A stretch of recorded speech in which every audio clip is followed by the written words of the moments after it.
Hello everyone, welcome back to my channel. हमने childhood and growing up के जो last concept किए थे वो हमने ग्रोथ एंड डेवलपमेंट के रिगार्डिंग किए थे।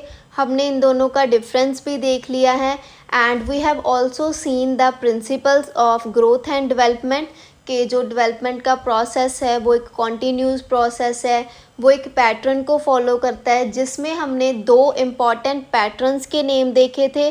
The first was cephalocaudal and the second was proximodistal, and in our today's video we are going to study the educational significance। हम इसकी educational significance को देखेंगे growth and development की। So the knowledge of principles of growth and development is very essential for teachers। ये teachers के लिए बहुत ही important है कि उनको ग्रोथ एंड डेवलपमेंट के सारे प्रिंसिपल्स की करैक्टरिस्टिक्स की नॉलेज हो।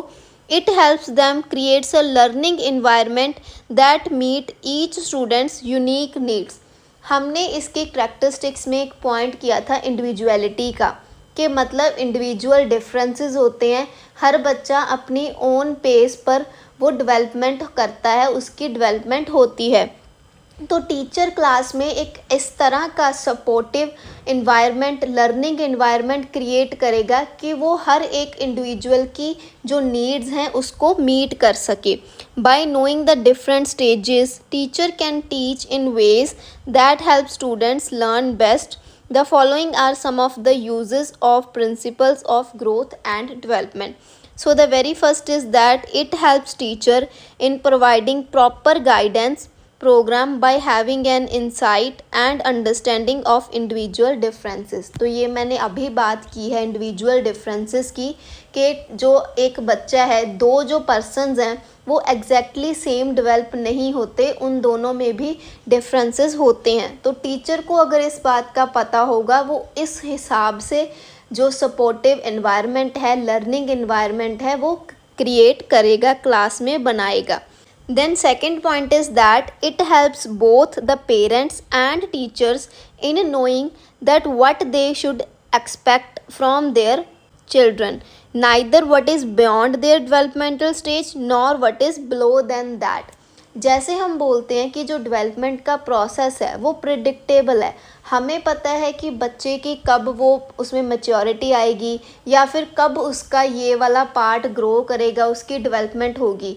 तो इससे पेरेंट्स और टीचर्स दोनों को ये पता चलता है कि कब बच्चा मैच्योर होगा, कब हम उससे कौन सी चीज़ एक्सपेक्ट कर सकते हैं, कब किस एज में हम एक्सपेक्ट कर सकते हैं कि वो लैंग्वेज लर्निंग कर सकता है, उसमें लैंग्वेज डेवलपमेंट हो सकती है, और कब हम एक्सपेक्ट कर सकते हैं कि वो अच्छे से सोशल इंटरेक्शंस कर सकता है। So it is only because of the knowledge of these principles, कि जब पेरेंट्स को और टीचर्स को इन प्रिंसिपल्स की नॉलेज होगी तभी वो ये चीज़ें समझ पाएंगे कि क्या चीज़ कब एक्सपेक्ट करनी है उन्हें बच्चों से।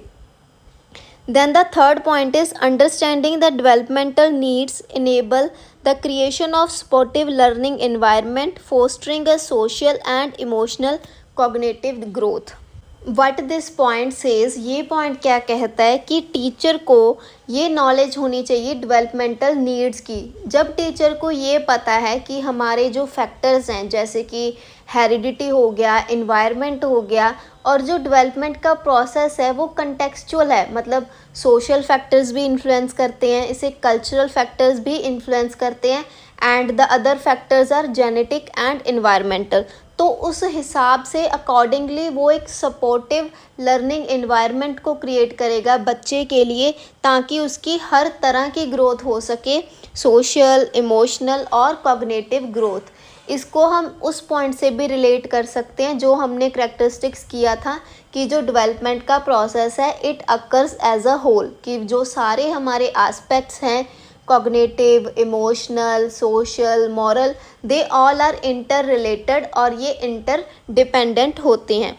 Then the last point is that it helps the teacher in adjusting school programs, procedures, practices and activities according to the level of development of child।